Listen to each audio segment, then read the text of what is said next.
Гарант Конституции является президент, который нарушил, вопреки нашей Конституции, развязал войну, называя СВО, который отсутствует из нашей Конституции как нормативно-правовой акт. Погибли более 1,5 миллиона наших сограждан там, Погибло, да.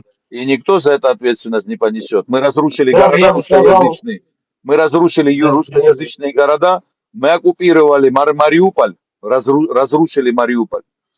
86 тысяч без вести пропавших мирного населения в Мариуполе и 120 тысяч мирного населения, которые погибли, которых просто прикрывали землей, а потом выходили и сами же и хоронили. Мы внесли в территорию свою, в административных границах, в Конституцию Российской Федерации, Запорожскую область вместе с городом Запорожьем, который составляет 44% населения, никогда туда не заходив.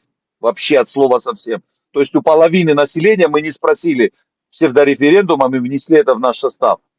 Херсонскую область мы зашли, внесли ее в административных границах, нас оттуда выгнали. Сейчас украинцы деоккупировали эту территорию, и наш с вами президент, вопреки Конституции, даже не объявил военное положение. Я за Курскую область вообще молчу, когда Украина зашла, полгода была на территории Курской области. Вообще молчу. Он всю Конституцию, наш с вами президент, мало того, что продлил, вопреки нашей Конституции все переписал, еще и взял, еще и все, что начал все вопреки Конституции. Это вам информация, вы живите с ней. ну, я Нет, друг, я все понял.